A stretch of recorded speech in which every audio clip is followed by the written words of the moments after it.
Conventional wisdom suggests that the Earth is essentially a solid spherical mass, with an inner core of solid iron encased in a layer of molten iron, followed by stiffer mantle and the crust, before heading to the surface on which we all live. However, although this theory is almost universally accepted as absolute fact, it is only an educated guess, with no solid proof to back it up. The fact is that we have never been anywhere near to the center of the Earth. So, with that in mind, theories that state the Earth is in fact hollow and even able to support life should be treated the same way as the widely accepted aforementioned theory. As you might suspect though, most scoff at this notion and dismiss it entirely without any further investigation. However, throughout history, many prominent and respected minds, thinkers, and even military veterans have presented detailed theories as to what lies deep within our planet. When these theories are combined with the numerous reports and texts that make reference to living beings and entire civilizations that live and sometimes come up from inside the Earth, not only appear to warrant further study, but when viewed with an unbiased mind, suggest there may be more evidence to support the hollow Earth theory than not. Both sides of the spectrum seem to agree that the moment of inertia of the Earth indicates that there's a concentration of mass around the very center of the planet, with further research along with seismic data appearing to show that this mass to be a solid sphere. Hollow Earth theories vary on exactly what the mass is, with some stating that it could be a magnetic core, while others suggest that it is a central sun. This is particularly interesting as modern science seems to suggest that the center of the Earth could indeed be as hot as our sun. In ancient times, Buddhists believed that the Earth was hollow and that it housed a race of supermen and women who would venture to the surface via tunnels. Buddhists even kept guards at the entrances to these tunnels to the inner Earth, said to be in Tibet. In other Tibetan, Indian and Hindu texts, an ancient kingdom called Shambhala is described, said to be located deep within Inner Asia, while other texts from India, such as the Ramayana, speak of the avatar Rama, a great blue being from deep within the earth. In the 1600s, as Western cultures were beginning to come out of the Dark Ages, where science and free thought was frowned upon by the Catholic Church, many scientists and philosophers murdered by the Church as heretics, there were prominent and influential figures who had come to their own conclusions about the Earth and if it was hollow or not. It should also perhaps be noted that although these thinkers were no longer forced to operate in secrecy under the threat of death, they were still kept a very close eye on by society's elites. Edmund Halley, perhaps best known for his discovery of Halley's Comet, was just one who theorized that the Earth was indeed hollow during this time. Using much of Isaac Newton's work on gravity to prove his theories, he claimed that the Earth was hollow and had a shell around 500 miles thick, had an innermost core, and was capable of supporting life. He went on to state that an atmosphere filled the space inside the Earth and that the outer shell and the inner core both had their own magnetic poles that caused them to rotate at different speeds. Leonid Euler, a Swiss physicist, also proposed that the Earth was hollow during his time in the 1700s.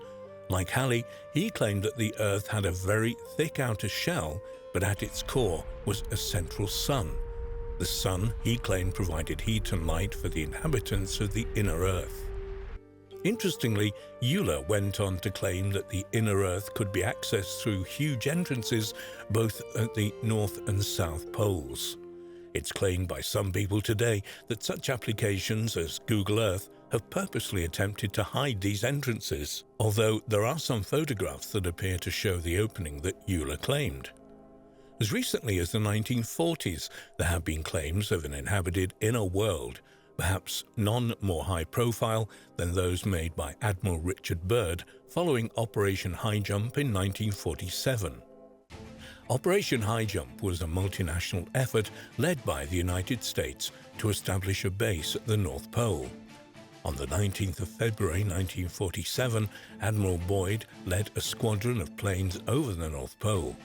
He claimed that he could see vegetation and animals that shouldn't have been there, and ultimately that he saw a huge opening that led inside the Earth. However, perhaps even stranger, Byrd stated that out of nowhere there were strange flying crafts that got so close to them that they could see what looked like very similar to swastika markings on them. His airplane would not respond, and he was essentially in an invisible vice grip of some kind. Byrd went on to say that he was taken inside the Earth where he noticed great lakes and vegetation, and that the inner Earth had an inner sun. He was greeted by the beings that resided there. They were, he claimed, concerned about humans in general, but particularly about nuclear weapons that were building up around the planet. Interestingly, there have been numerous UFO sightings in and around both nuclear power plants and on grounds where nuclear weapons are housed. It may be worth noting that there have been long rumors that Hitler himself had a keen interest in establishing a base at the North Pole, with the objective being to find the entrance to the inner world, believing that extraterrestrials or an advanced race would be found there. On the 5th of May 1947, the El Mercurio newspaper of Santiago, Chile, appeared with a headline article on board the Mount Olympus on the high seas, in which it quoted Byrd saying, "Admiral Byrd declared today that it was imperative for the United States to initiate immediate defense measures against hostile regions." Furthermore, Byrd stated that he didn't want to frighten anyone unduly, but it was a bitter reality that in the case of a new war, the continental United States would be attacked by flying objects which could fly from pole to pole at incredible speeds. Like Euler 200 years earlier, he also claimed that there were huge entrances to the inner Earth at both the North and South Poles. He repeated these views several times, including at a press conference in front of the world's media, before he was hospitalized and ultimately forbidden from holding press conferences on the subject again. Byrd died in his sleep in 1957, maybe predictably, maybe not. There were quiet claims of foul play, although his official cause of death was a heart ailment. Perhaps also worth checking out is Byrd's son, Richard Byrd Jr., who was 6 years old in 1947 and had accompanied and witnessed his father's claims. He was found dead mysteriously in a New York warehouse and had, by all accounts, had various trying times during his life. Perhaps the most interesting of all the Hollow Earth claims are those made by the Native American Hopi tribe, who have lived upon the plains of northern Arizona for thousands of years. According to their ancient writings, it was here that their gods instructed them to settle and build up villages in the rock, which look very similar to modern apartment blocks. Here, they were taught to grow corn, beans, and squash, and thrived as a civilization.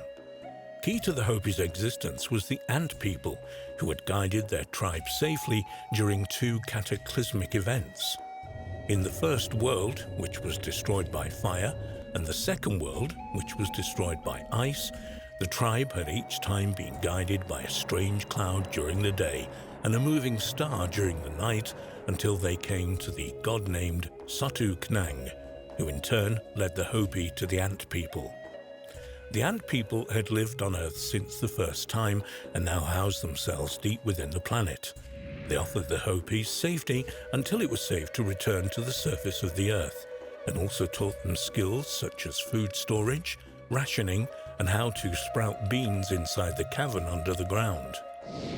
Not only is this another reference to the Hollow Earth theory, but it also lends a certain amount of support to the ancient astronaut theory and the Anunnaki. The Hopi word for ant is Anu. Anu was a Babylonian sky god, the Anunnaki. Not only this, but Naki in Hopi means friend. Ant friend, Anunnaki. Coincidence or evidence? We should perhaps stress that not everyone agrees with that interpretation.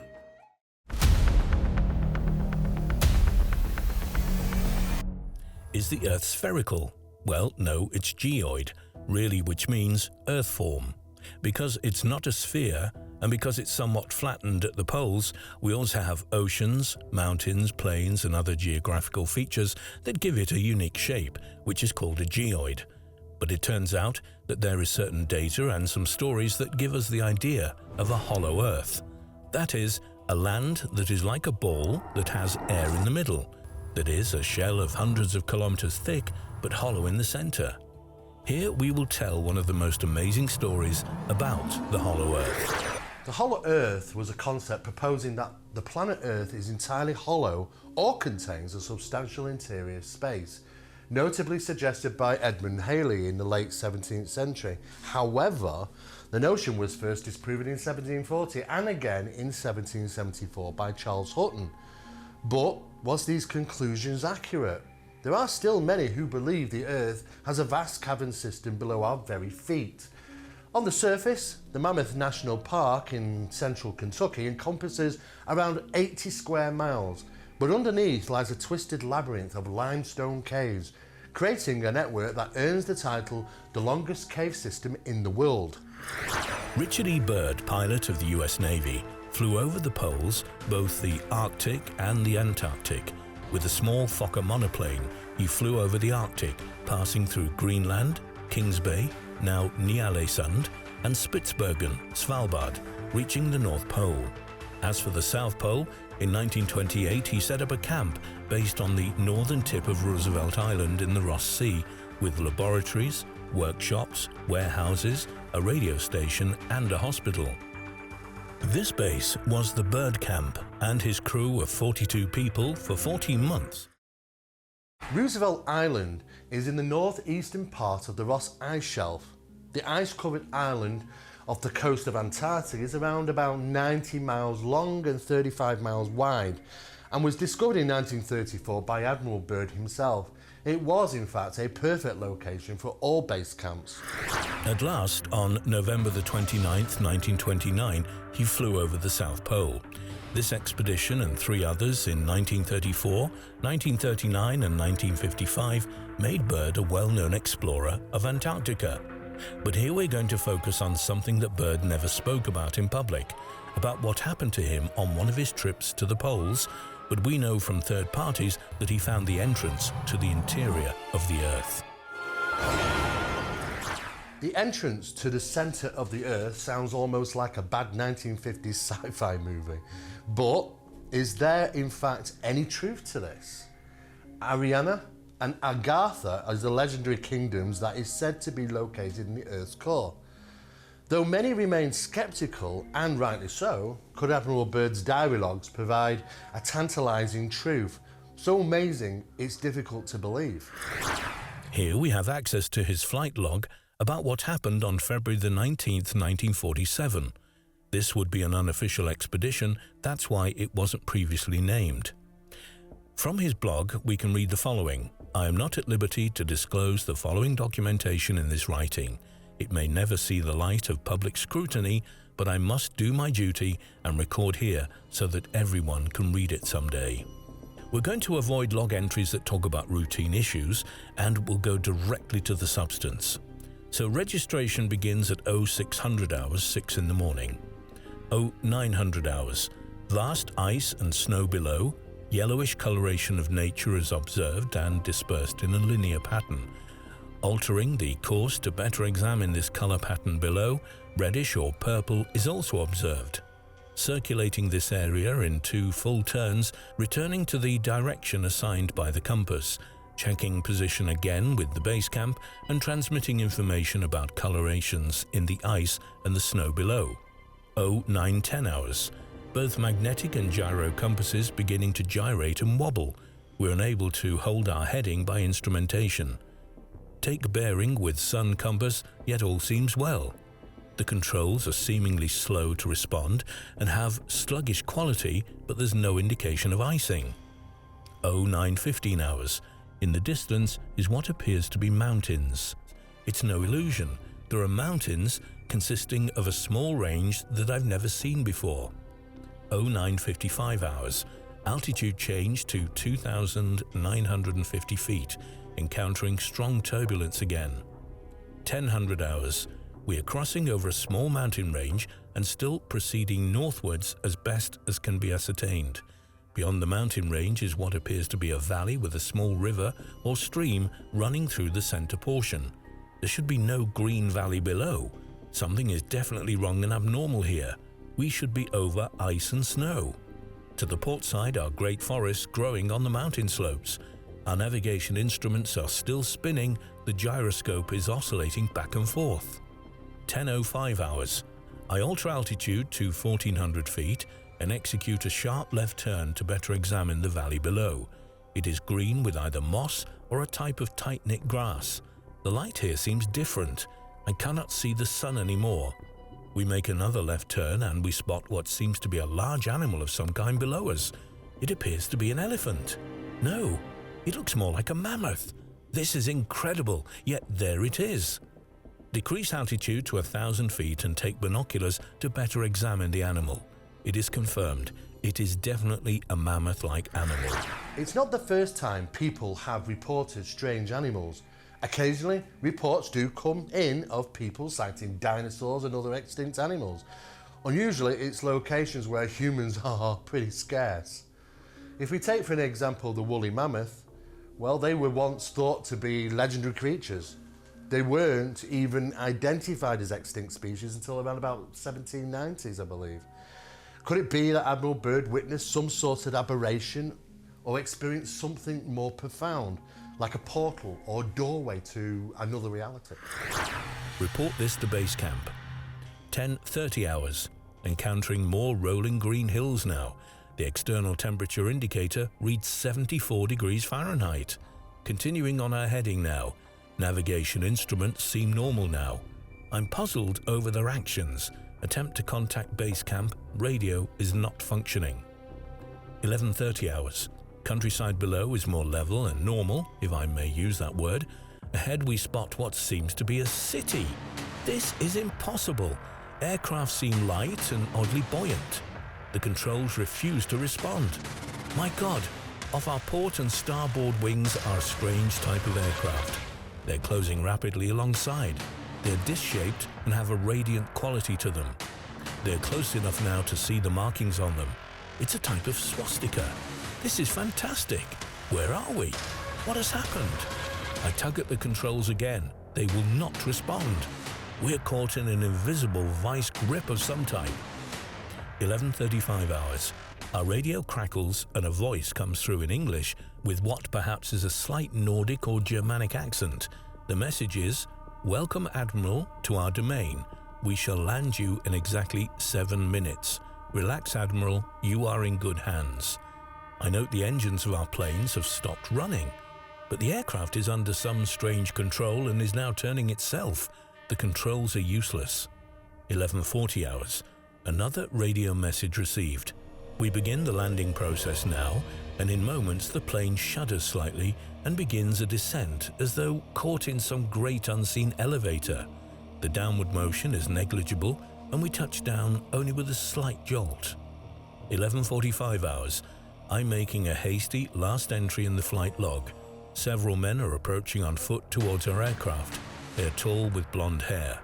In the distance is a large shimmering city pulsating with rainbow hues of color.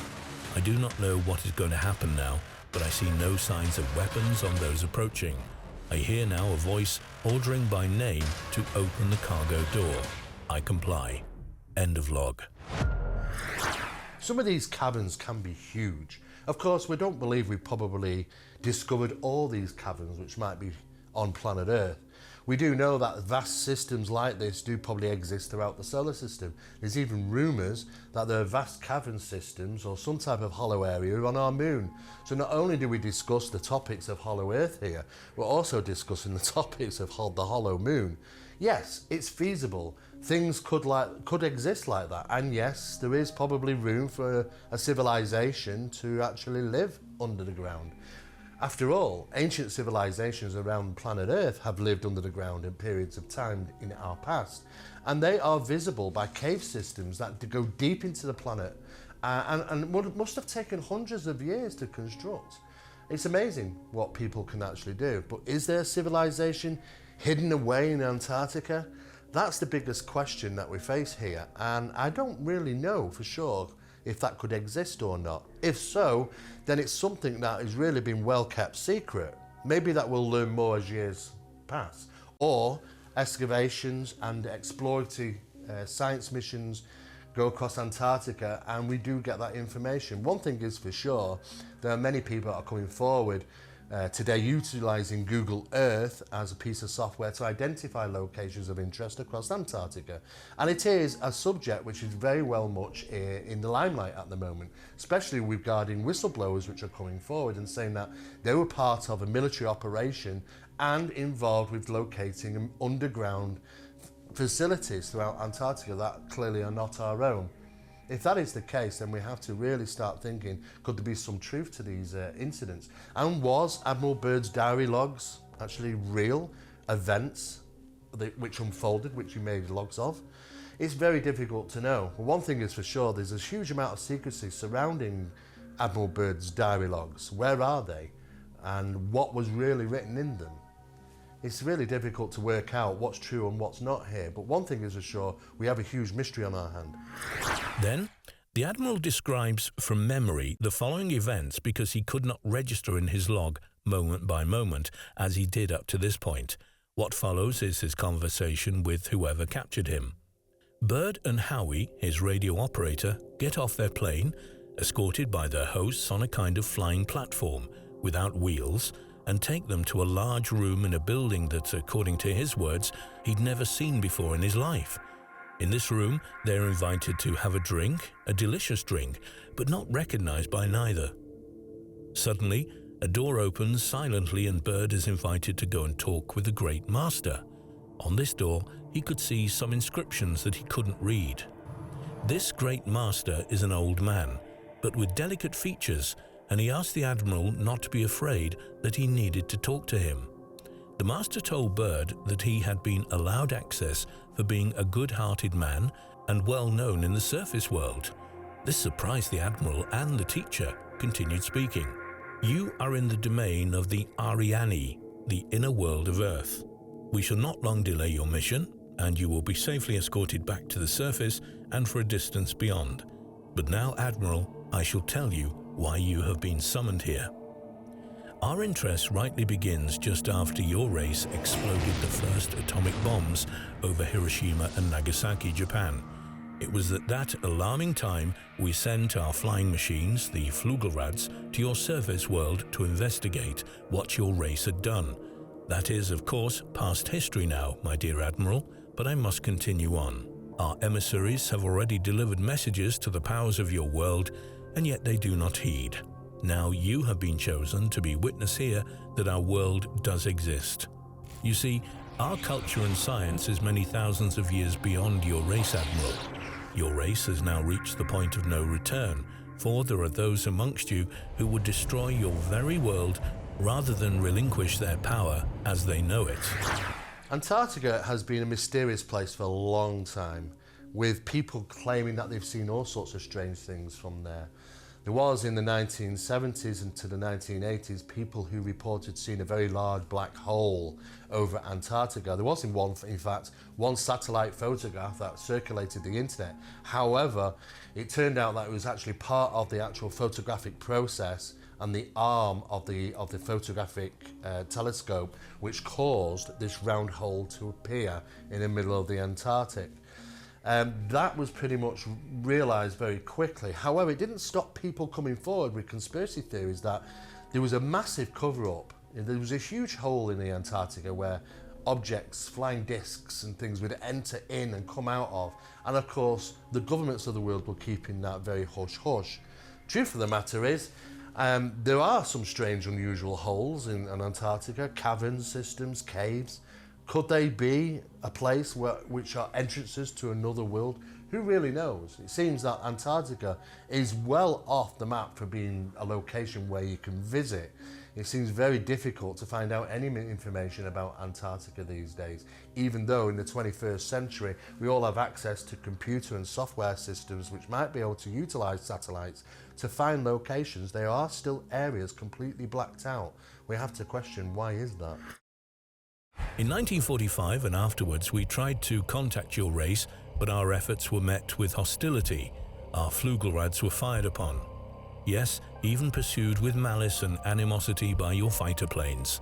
So now I say to you, my son, there is a great storm gathering in your world, a black fury that will not spend itself for many years. There will be no answer in your arms, there will be no safety in your science. It may rage on until every flower of your culture is trampled and all human things are leveled in vast chaos. Your recent war was only a prelude of what is yet to come for your race. We here see it more clearly with each hour. Do you say I am mistaken? Byrd replied that no, he knew that the Earth had passed through a dark age previously. It's not a real surprise to find that people believe in ancient hidden cities around the world. We've already discovered ancient cities before. We still know that there are some ancient cities which haven't been found yet, which we believe exist, such as the lost city of the Amazon. There are many places like this which researchers and scientists still continue to try and find. However, it does prove that, yes, we can hide such a thing like this, in plain sight in some cases. What happens if something is underground? Well, that's literally not going to be found at all, especially in a region known as Antarctica, where prying eyes don't get a chance to see what's actually there. It is a complete lockdown location, and I think only people that go in and out is military and science expeditions. Any of us living an experience like Byrd's would go out into the world and tell our story without thinking that many people would think that we're crazy. Instead, Byrd hid the message, keeping it to himself. Why did he do this? Well, simply because when he told the high commanders of the Pentagon, they ordered him to be silent.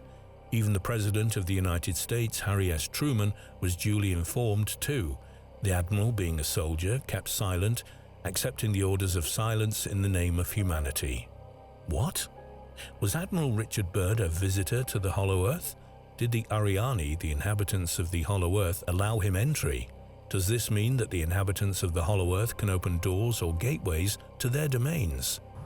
If we have to be partial, there are certain sources that say that his diary does not exist, and that it is from the writer F. Amadeo Gianni, published in 1957. His book is called The World Beyond the Poles, where he tells the story of Admiral Byrd, and that this story comes to light. There are, in addition to this document, many sources that cite the Hollow Earth, from the city of Urx in Argentina to the cave of Los Tayos in Ecuador. Not only would there be entrances to an underground world, but also a kind of entrance hall to the Hollow Earth itself. In ancient times, the concept of a subterranean land inside the Earth appeared in mythology, folklore and legends. The idea of a subterranean realms became intertwined with the concepts of places and origin of even afterlife, such as the Greek underworld. Even the Tibetan Buddhists believe that there is, in fact, an ancient city called Shambhala, which is located inside the Earth. If we believe in the Admiral's diary, the Ariani have been sending their UFOs, called Flugelrads, for years. They would bring their message of peace so that we take care of our planet, but then man attacks the UFOs, preventing them from delivering the message. So is there any new evidence to support Admiral Byrd's claims? It's been a long time since Admiral Byrd visited Antarctica, as you can well imagine. Well, there are whistleblowers that have come forward, as I've previously mentioned, who talk about coming across certain facilities that look to be advanced technology, look to be that they may have not been created by us. If that is the case, then that lends even new theories and new ideas about what is really going on in Antarctica. There is even speculation that numerous officials, presidents and astronomers and scientists had a gathering at Antarctica not too long ago. If that is true, then we have to ask the questions why. Was this some mass discovery that needed their input? It's interesting to note that there seems to be evidence to support that these people were around the Antarctica location at that given time. Why astronauts? Why scientists? Why presidents? It would suggest that something of major was discovered. and Antarctica. And if that is the case, then could it have been this lost city, the lost city that Admiral Byrd claimed to have witnessed? Recall the case of the Battle of Los Angeles. A UFO of gigantic dimensions on February the 25th, 1942, flew over Los Angeles, generating alarm since the United States had entered World War II less than 3 months earlier. Was it a Flugelrad sent by the Ariane to try to stop the Second World War, and that it wanted to communicate with the high commanders of the United States? If so, obviously the dialogues between the Ariane and the humans ended before we started. Maybe because of this, we can never get in touch with the other inhabitants of our world.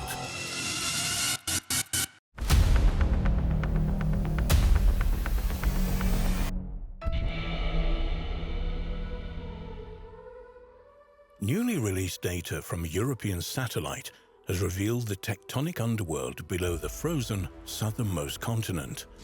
Researchers have created incredible 3D maps of Antarctica's tectonic underworld and found that the ice has been concealing the remains of an ancient supercontinent's spectacular destruction.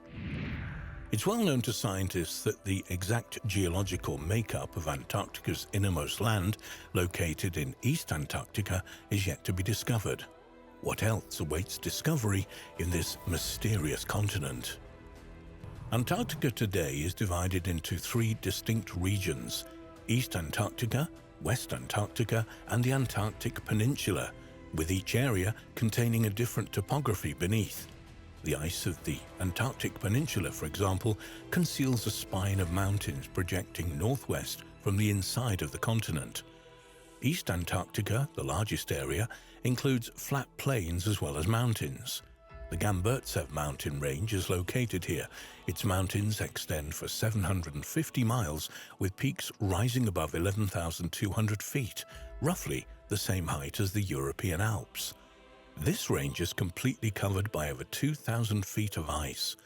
The ground in West Antarctica is almost completely below sea level. The ocean bowl beneath this section was created during the last ice age, when the weight of the ice, which was considerably thicker at the time, pushed down on the bedrock. But what else lies beneath the ice on this enigmatic continent? In November 2018, news outlets around the world reported that incredible data about Antarctica had been obtained from a defunct European satellite. Launched on March 17, 2009, the Gravity Field and Steady-State Ocean Circulation Explorer, the GOCE, was the first satellite of the Living Planet program, which is the European Space Agency's Earth Science program. It orbited Earth between March 2009 and November 2013, and its task was to measure the pull of the Earth's gravity more precisely than any mission before. Using data from that satellite, the researchers from Kiel University in Germany and the British Antarctic Survey examined Antarctica under the ice. Analysis revealed rocky zones known as cratons in the Earth's lithosphere, a zone between the planet's crust and mantle. Cratons are the core regions of most tectonic plates. The team also found orogons, which are folded-up regions of plates that are the precursors to mountain ranges. It's by studying the number of cratons and orogons that scientists are able to compare the continental plates beneath Antarctica with other regions around the world. GOCE's newly discovered cratons are believed by scientists to represent the remains of ancient continents, and they reveal important information about how Earth's modern-day continents are structured, especially Antarctica. But data from the decommissioned satellite not only produced a global gravity map, but also revealed local gravity changes with a resolution as small as around 50 miles. Co-author of the study, Fausto Ferracicoli, science leader of geology and geophysics at the British Antarctic Survey, said, "These gravity images are revolutionizing our ability to study the least understood continent on Earth, Antarctica. In East Antarctica, we see an exciting mosaic of geological features that reveal fundamental similarities and differences between the crust beneath Antarctica and other continents it was joined to until 160 million years ago." One interesting piece of information the team found was that East Antarctica is made up of old cratons and younger orogons. The researchers found similar structures to this in Australia and India. However, West Antarctica has a thinner and more homogeneous crust, which more closely resembles the southern tip of South America. The gravity map the team assembled from the data reveals that East Antarctica is made up of multiple cratons, which are the cores of long-lost continents. The scientists used data from other satellites to essentially strip Antarctica of its vast layers of ice so that they were able to focus on the bedrock beneath. When they examined this layer, the team found evidence of the continent's history as part of Gondwana, a supercontinent made of the modern Southern Hemisphere continents.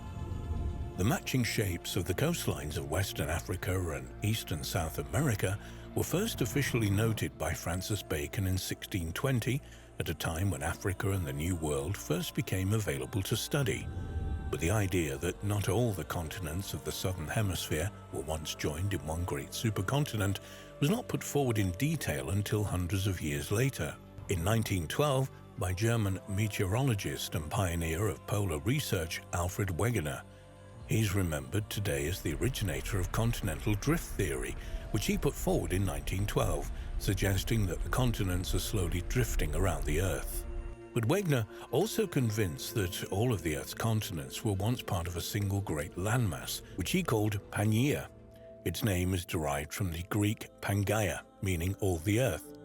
Wegener proposed that Pangaea existed about 240 million years ago, but by about 200 million years ago it began breaking up. Over millions of years, Pangaea eventually separated into pieces that gradually moved away from one another. These pieces slowly formed the continents we recognize today. Nowadays, scientists believe that several supercontinents like Pangaea have formed and broken up over the course of the Earth's history.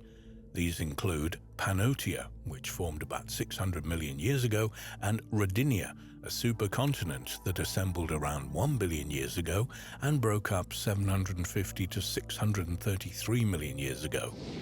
In terms of Wegener's Pangaea, Gondwana comprised the southern half of this supercontinent.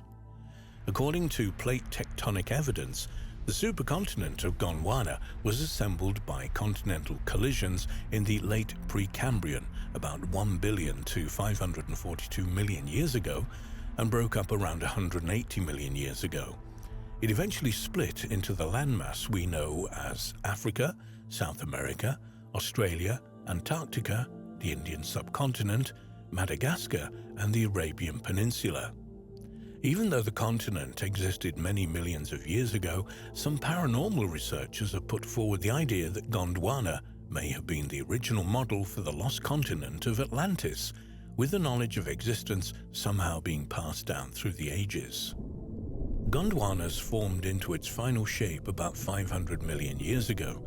By this time, primitive multicellular organisms had evolved, as revealed by the rare fossils left from this period, which include segmented worms, frond-like organisms, and round creatures similar to modern jellyfish. When Gondwana represented Earth's southerly supercontinent, the planet was a lot warmer than today, and crucially, there was no Antarctic ice sheet.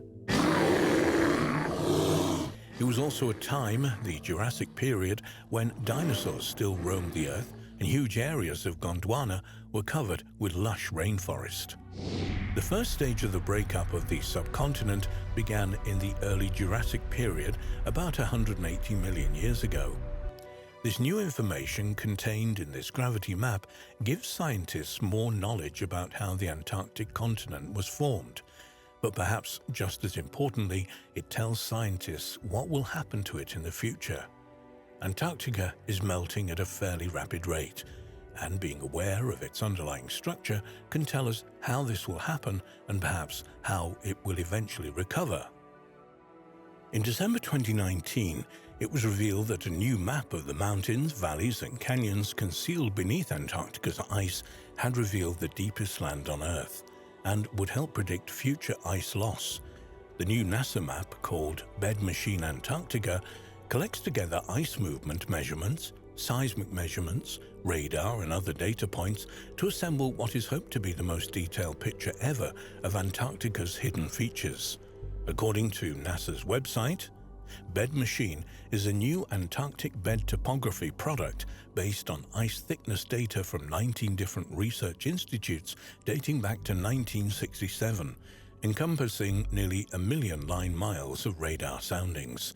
Bed Machine relies on the fundamental physics-based method of mass conservation to estimate what lies beneath the radar sounding lines, utilizing highly detailed information on ice flow motion from satellite data that dictates how ice moves.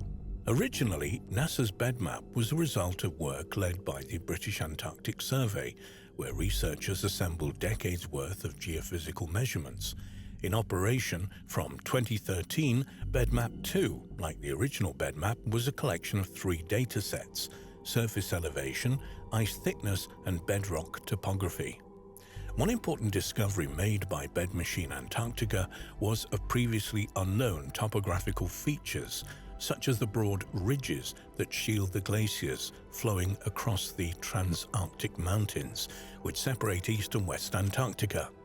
Bed Machine also discovered the world's deepest land canyon below Denman Glacier in East Antarctica, an astonishing 11,000 feet below sea level. As a comparison, the lowest exposed region of land on the Earth is the Dead Sea, which sits a mere 1,419 feet below sea level. The new NASA map is a vital resource that will help scientists predict exactly which areas of Antarctica are at highest risk of sliding into the ocean in the next few decades or even centuries, and which parts might in fact be more stable than previously thought. Who knows what else such Antarctica mapping projects might turn up in the future.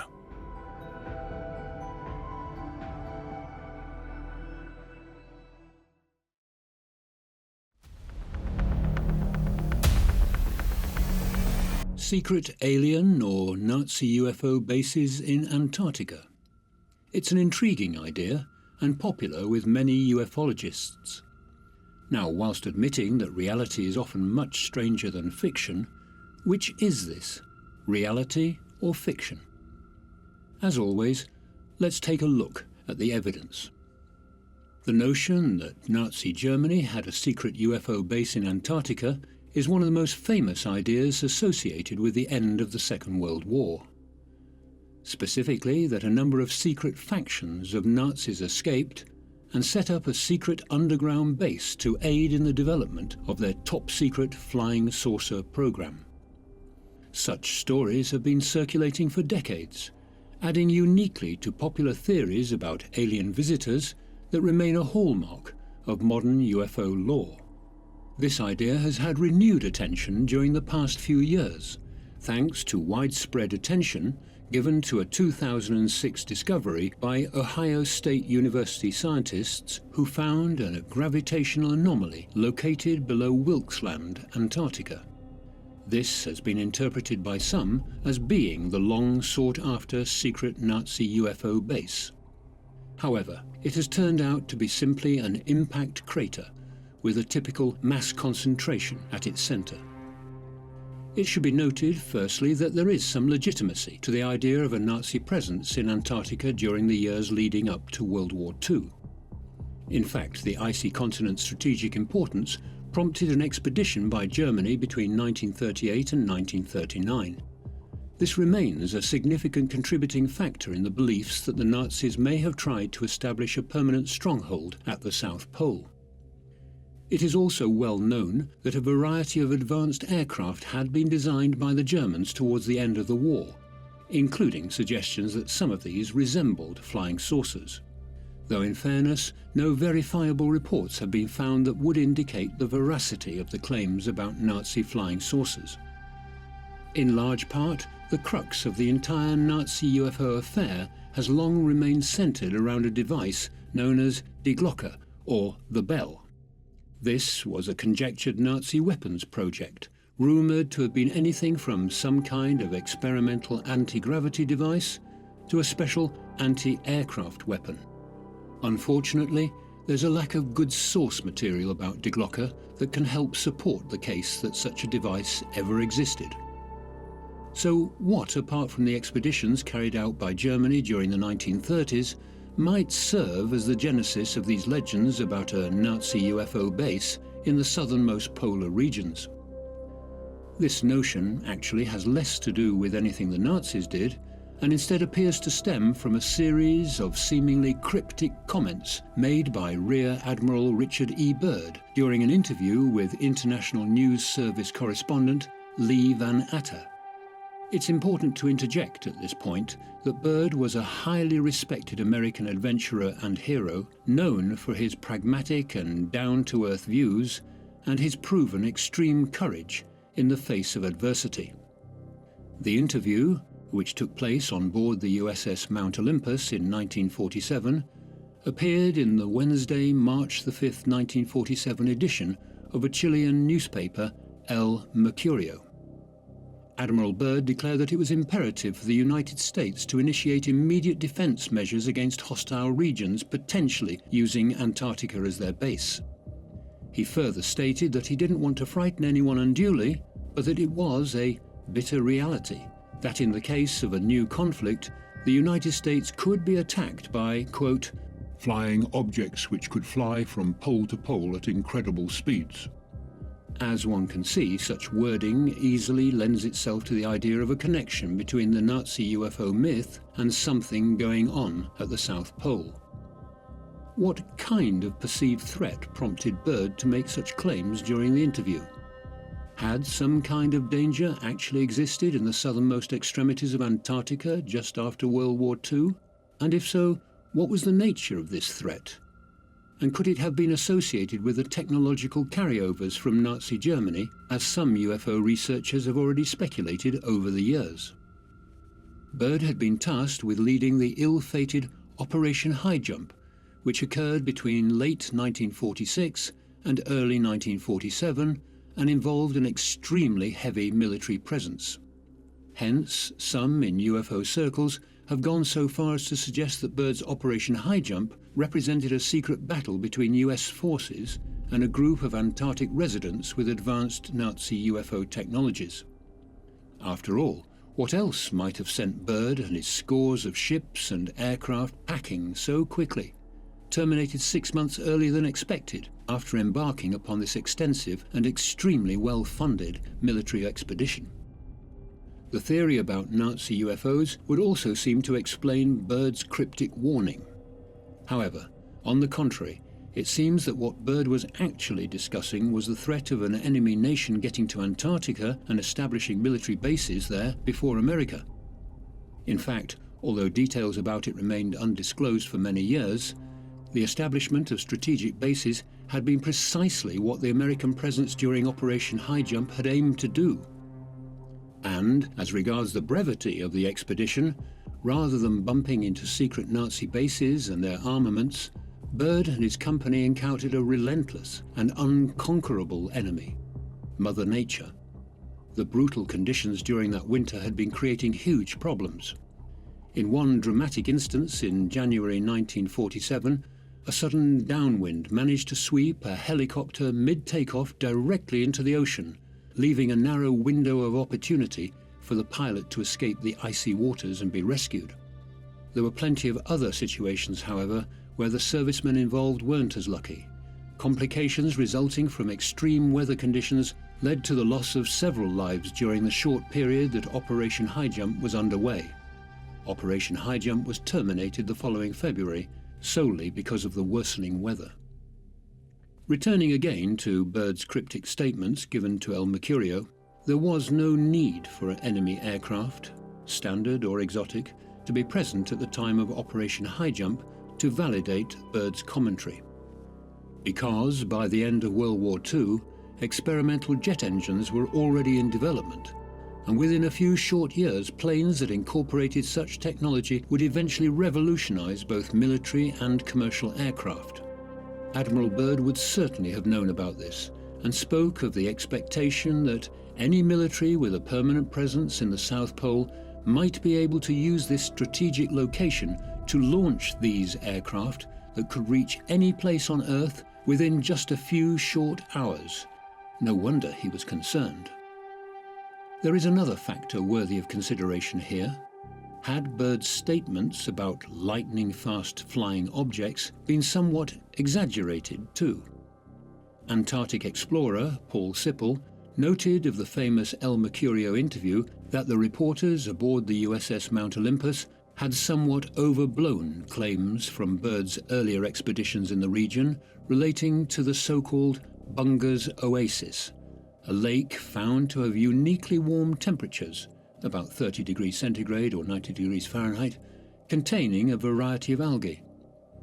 Byrd later described the location as a land of blue and green lakes and brown hills in an otherwise limitless expanse of ice, and that his crew had seemed to have dropped out of the 20th century into an ancient landscape where land was just starting to emerge from one of the great ice ages. Byrd would later call the discovery by far the most important of the expedition so far as the public interest was concerned. No doubt this led to speculation. Paul Sipple went on to say, the 11 press representatives aboard the USS Mount Olympus had fired off dispatches to the outside world describing the oasis as a Shangri-La, implying that it was warmed by a mysterious source of heat that might be supporting vegetation. Byrd is claimed to have written in his so-called secret diary, beyond the mountain range is a valley with a small river. Something is definitely wrong and abnormal here. We should be over ice and snow. Our navigation instruments are still spinning. The gyroscope is oscillating back and forth. Byrd continues, saying that he can see animals in the valley, among them a living specimen of a woolly mammoth.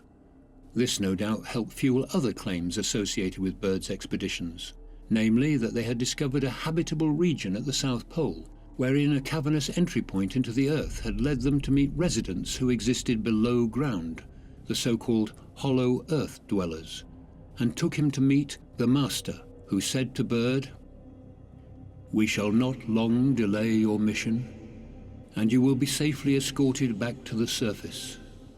But now, Admiral, I shall tell you why you have been summoned here. Our interest rightly begins just after your race exploded the first atomic bombs over Hiroshima and Nagasaki, Japan. It was at that alarming time that we sent our flying machines, the Flugelrads, to your surface world to investigate. We have never interfered before in your race's wars and barbarity. But now we must, for you are tampering with a certain power that is not for mankind, namely that of atomic energy." A wonderful story, but unfortunately the secret diary has been definitively shown to be a fake. Taken into context, the embellishment of such details by the press could easily have served as the root of claims about not only a prehistoric oasis at the South Pole, but also the flying craft and eventually a secret Nazi base.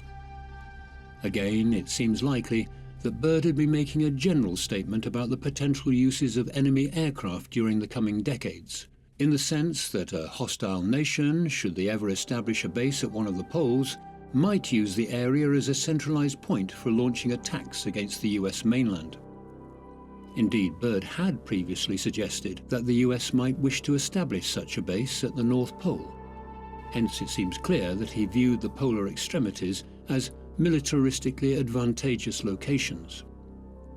Finally, Byrd's phrase, "in the case of a new conflict," seems to further indicate that his statements dealt not with any existing menace, but instead with the potential for a future threat by an enemy nation.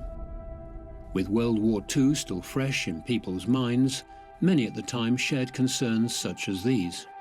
All speculation aside, what we are left with is very little ground for believing that Operation Highjump ended prematurely due to the presence of hidden subterranean races, attacks by woolly mammoths, or even Nazi flying saucers.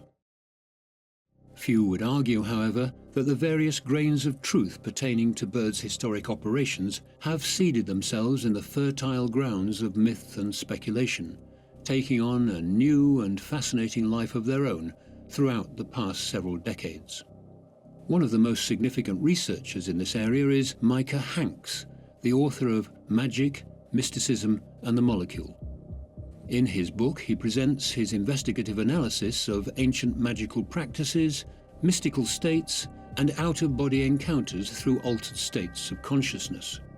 Micah also explores stories of mythical animals and lands, and critically for our consideration of Operation Highjump, secret advanced technology. Micah is fascinated that there continues to be growing interest in Antarctica and the talk of secret meetings being held there by US presidents, astronauts and scientists. One of the more recent discussions circulates around the discovery of an ancient civilization buried beneath the ice, a civilization that had a complex society. There have even been claims of frozen pyramids, photographs of which were published on the internet a few years ago. Dr. Mitch Darcy, a geologist at the German Research Center for Geosciences in Potsdam, said, "The pyramid-shaped structures are located in the Ellsworth Mountains, which is a range more than 400 kilometers long, so it's no surprise that there are rocky peaks cropping out above the ice. The peaks are clearly composed of rock, and it's just a coincidence that one particular peak has a pyramid-like shape. By definition, it is a nunatak, which is simply a peak of rock sticking out above a glacier or ice sheet. This one has the shape of a pyramid, but it doesn't make it a human construction. Pyramid-shaped peaks are very common.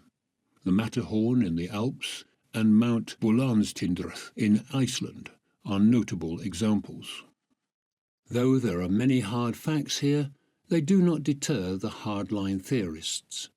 They continue to believe Antarctica is the home of a number of secret bases, when in reality there's no advantage in having a secret base in Antarctica, because if there were, the world's governments would already have had a very public fight over it, and there is no evidence of that at all. Seemingly, all the South Pole is rich in is natural diversity and scientific opportunities, and long may it stay that way. Antarctica remains the last fully unknown area of land on planet Earth. Buried under thick sheets of ice, we can only guess what secrets might reside beneath. Perhaps because of this, there are many conspiracies and rumors that swirl around the icy continent, many of which revolve around UFOs and an extraterrestrial presence there, one that various governments of the world may even be aware of. Maybe the best place to start would be a brief recall of the claims surrounding Operation Highjump, a United States-led operation which took place in early 1947 as they looked to establish a research base at the South Pole, at least officially. According to some research, following the transplantation of German engineers and scientists to the United States as part of Operation Paperclip in the aftermath of the Second World War, they had learned of an already established base of the Third Reich in the frozen world of Antarctica, a base, incidentally, that also had an alien presence. With an apparent cover story of wishing to establish a research base in place, the operation was led by highly respected naval officer Rear Admiral Richard Byrd, and it would be Byrd's own writings and testimony that would seemingly reveal the real reasons for the mission. On the afternoon of February the 19th, 1947, Byrd took to the skies for a reconnaissance flight over the frozen continent. However, according to his diary notes, flight entries and press conferences he would give in the days and weeks following the flight, instead of seeing thick, rugged sheets of ice, he found himself looking down on lush green vegetation, as well as mammoth-like beasts and other animals that he claimed shouldn't have been there. He would elaborate that he found himself looking at a huge opening, and that when he followed it, he found himself inside the Earth itself. It appeared he was flying over a huge city as he entered a mammoth cavernous opening. Then, things turned even stranger. Byrd claimed that something took over his plane, while at the same time, a voice came over the radio bidding him welcome. It had, he recalled, a strong Nordic or German accent. He further noticed several round, circular-shaped objects approaching him. His plane was brought to land on the ground, and several tall, blonde-haired men approached his plane. His last flight note declared that a voice from outside his plane was ordering him to open the cargo doors. According to what he would later tell the Chilean newspaper El Mercurio, he and his men were accompanied to a large building where they were served drinks unlike anything they had previously tasted. He then claimed to have met with representatives of a race that resided in the inner earth. They told him that they had been allowed to enter unharmed as they were aware of his noble character. He would further reveal that the atomic bombs dropped on Nagasaki and Hiroshima had created concern among their kind regarding the human race, and that they now felt compelled to intervene should such an event appear likely in the future. Perhaps most alarming of all, particularly in light of his statement that the inner race felt compelled to intervene in human affairs, was his claim that the United States military had to prepare for attack from objects that could fly from pole to pole at incredible speeds. Whether we should take Byrd at his word or treat his claims with a pinch of salt remains open to debate. It is perhaps interesting, though, that he was hospitalized only days after his press conference, and what's more, despite his renowned reputation, he was never again allowed to speak publicly about his experiences again, at least in an official capacity. In his writings around a decade later, Byrd would write that he had been ordered to remain silent on his encounter for the sake of humanity. While the claims of Richard Byrd were one of the first mysterious events surrounding Antarctica, one of the most recent is no less mysterious or thought-provoking. It occurred at some point in the late 1990s or early 2000s, deep below the Russian research facility Vostok Station. It had long been suspected by scientists that a great lake of water flowed below the ice since the base had been first established in 1957. The presence of the vast lake under the sheets of ice was finally confirmed in 1993 after 3 decades of tests and experiments by both Russian and British scientists. What is further interesting about Lake Vostok is that scientists believe its environment is very similar to that on Europa, one of the main moons of Jupiter, and a celestial body that many believe could well harbour life. And it didn't take long for the scientists with an interest in studying Europa to turn their attention to the lake under Vostok Station. It also didn't take long for conspiracies and alleged leaked documents to find their way into the public domain. The general thrust of the claims are that a secret and ultra-specialized elevator was painstakingly installed through the thick ice and eventually down to the environment below, including Lake Vostok. What's more, according to a whistleblower testimony from someone who claims to have worked on the project, Dr. Anton Padalka, who had sought sanctuary in Switzerland after allegedly abandoning the operation, they found a lot more than they were expecting. Padalka claims the team discovered a 14-armed octopus in the waters of Lake Vostok. This octopus was unlike anything they'd previously seen, with the glass octopus being the closest comparison. According to Padalka, not only did this being seem to have superior intelligence to a standard octopus, it could paralyze a person with its venom from 150 feet away. Even more remarkable, it had the ability to change its form and mimic a number of other aquatic creatures. By the time the research team had realized it could also assume the form of a person and mimic the crew, it was too late to save one of the biologists from being ripped to pieces by this apparent alien life form. It was eventually captured, whereupon Russian military officers arrived at the base and confiscated it. Its whereabouts now is unknown, but rumblings among the crew were that these would be attempts to weaponize the alien DNA of the unsettling aquatic alien, which would ultimately lead Padalka to publicly reveal what he knew. There have, of course, been further claims of bizarre and suspicious goings-on over Antarctica as the 2000s have unfolded. Many people have claimed to have spotted anomalous facilities and even crashed UFOs using Google Earth, for example. And while some of these are more convincing than others, they are all intriguing. Without a doubt, one of the most thought-provoking and unsettling claims of unusual activity involving potentially alien bases in Antarctica actually made the pages of the tabloids in 2016, following the claims of archaeologist Jonathan Gray. Gray would state that he had in his possession video footage filmed in Antarctica by an American television crew from California who had been missing since 2002, a short time after the footage had been recorded. Gray put forward that video showed spectacular ruins of the frozen continent as well as an intense American military presence. What's more, this unit themselves appeared to be engaging in archaeological activity at the site of the ruins. For their part, the military in the region denied any such activity or knowledge of the missing television crew. Gray, however, insisted there was a massive archaeological dig taking approximately 2 miles beneath the icy surface, and more importantly, the United States authorities were using every power they could to block the airing of the video, as it would clearly show this. What does this mean for the claims of Richard Byrd? Was his revelation more accurate and authentic than many people give him credit for?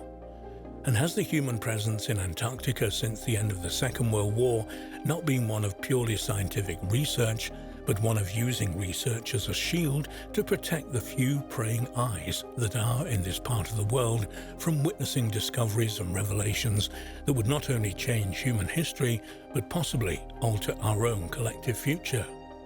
And above all else, just what are the ruins of these great cities? Who lived there and when? Might we find one day that beneath the icy blanket these cities are the ruins of Atlantis?